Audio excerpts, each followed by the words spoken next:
Kumusta mga ka-noisy? Welcome back sa ating YouTube channel, Philippine Noisy. So ngayong araw, another update naman tayo, men. About na naman to sa WPS nating mahal, ano, kasi grabe tong balitang to, men.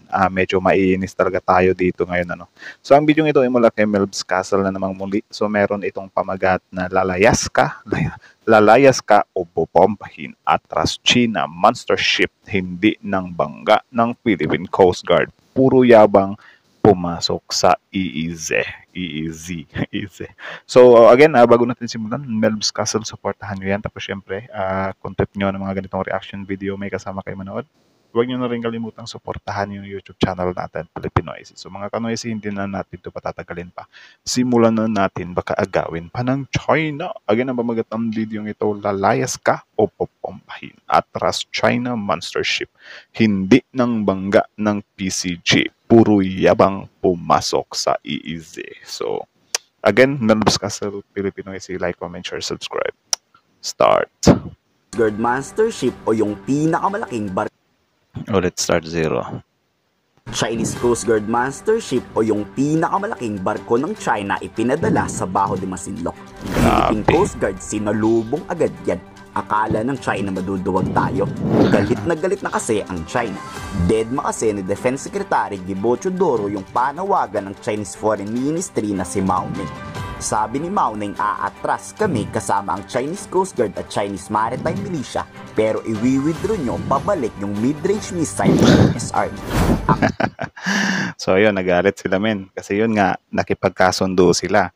Nai-atras daw nila yung mga barko nila dyan sa West Philippine Sea kung i-withdraw natin yung yung Typhoon missile. Kaso lang, men, hindi naman tayo utu-utu para maniwala agad doon sa parang yun, paano kung inatras natin yung or winidraw natin yung Typhoon missile. Do you think yung China hindi na sila aapak dyan sa West Philippine Sea?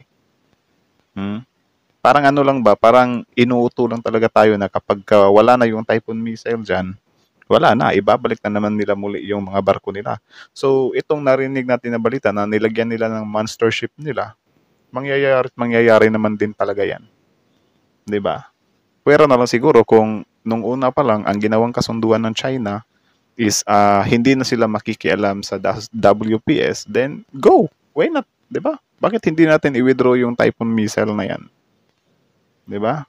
Kung never na tatapak yung yung Chinese dyan sa West Philippine Sea, posible 'yon. Pero wala eh. Tigas-tigasan din sila ngayon. Nakahanap sila ng katapat. Kaso hindi nagpauto si Secretary Gibo. Diyan napikon tong mga Chinese. Sinamantala rin kasi ng mga Pilipino fisherman noong nagsilayasan ang China. Doon jackpot ng mga mangisda sa kanilang mga huli. Ngayon bumalik na ang China gamit pa ang kanilang monster ship.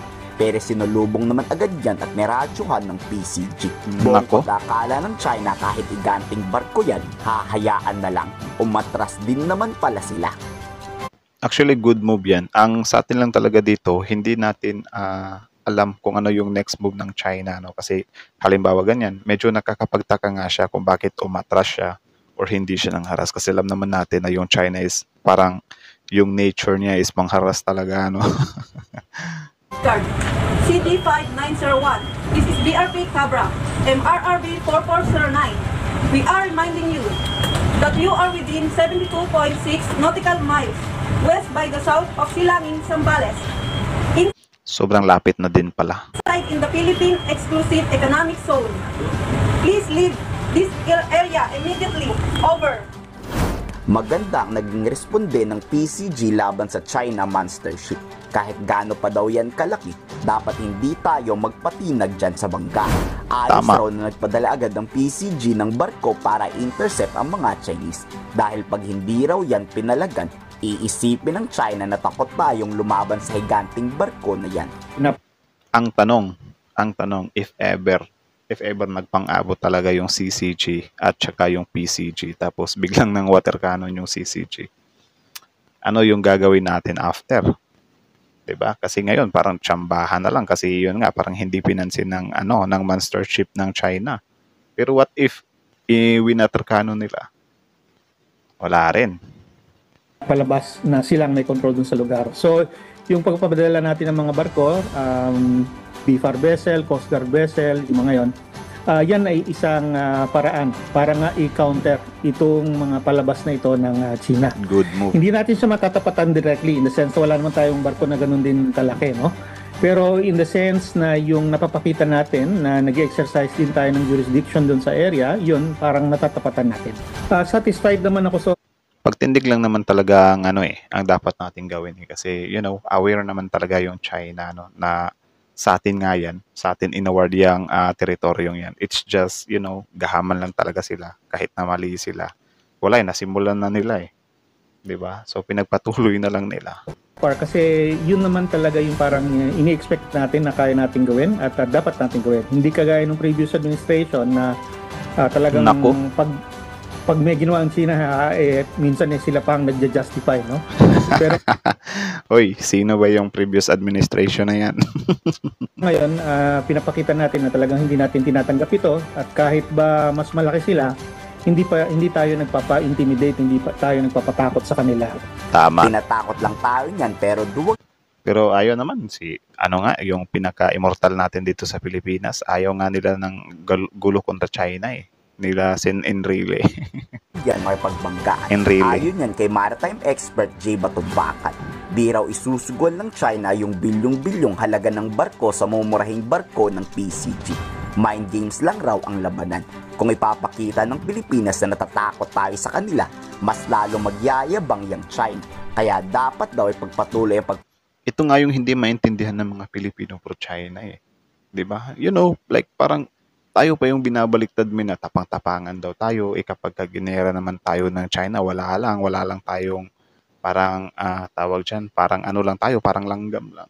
Well, totoo yun. Reality yun na wala talaga tayong kalaban-laban sa kanila. Pero yung pagtindig natin dito, it's not about lang naman panggugulo It's about protecting the territory, men. Kung ano yung para sa Pilipinas talaga. Yun yung punto dito, hindi yung pagsisiga-sigaan. Alam nga naman, nakita mo na nga na mali yung ginagawa ng China, kukonsintihin mo pa. Sino yung kawawa sa hinaharap? Di yung mga new generation lang din natin.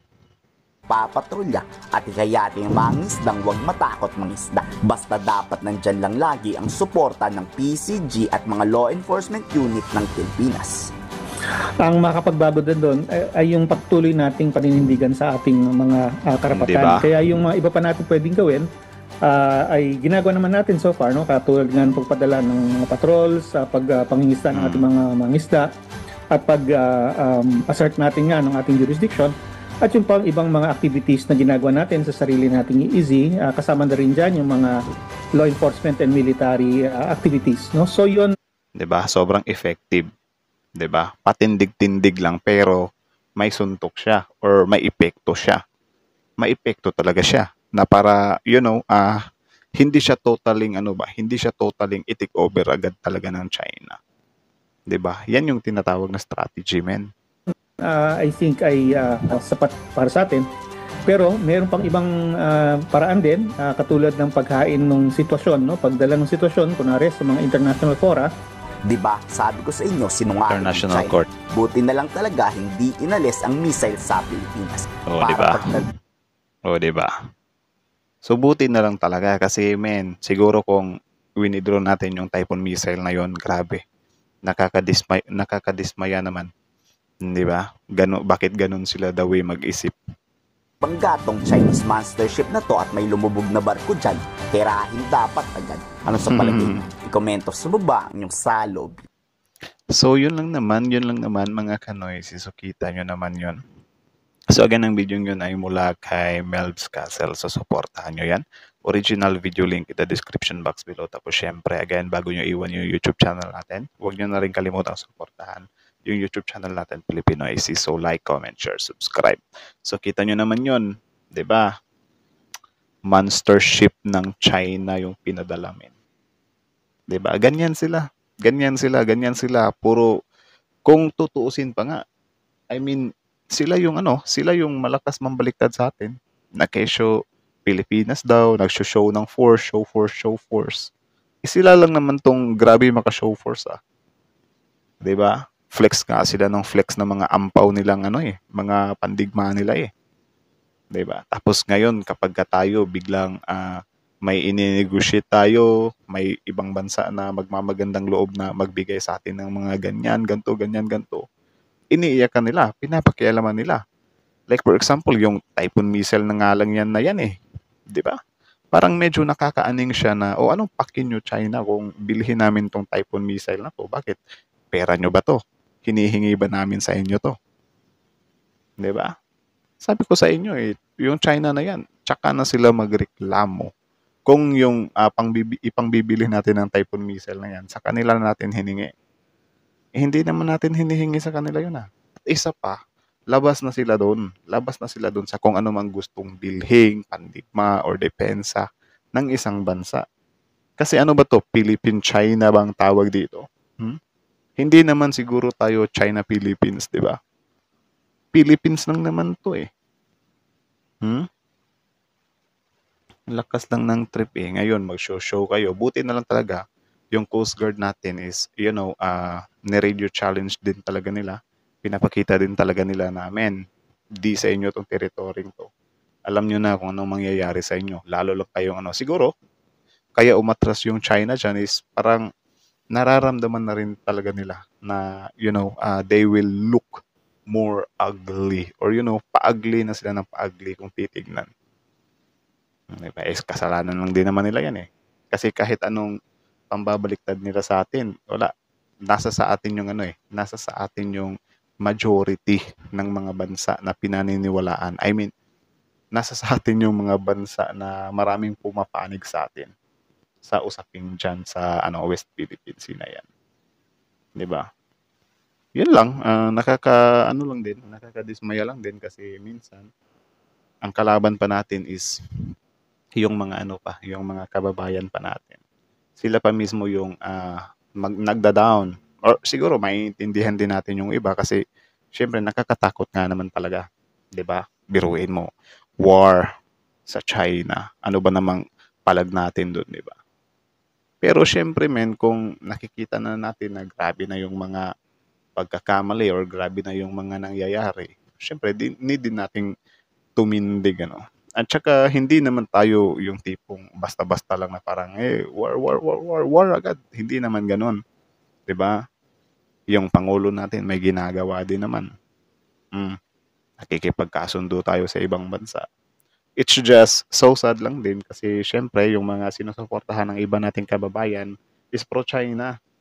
So kahit anong sabihin ng mga amo nila, mga iniidolo nila, dun sila. So sad lang din kaya medyo divided tayo sa part na to merong pro-Filipino at pro-China. Anak ng teteng na yan, pro-China tapos dito sa Pilipinas tumatapak, 'di ba? Nakakainis. Dito sa Pilipinas nag-e-echas.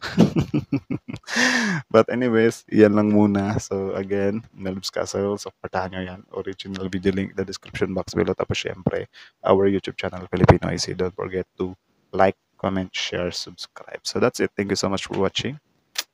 Filipino IC.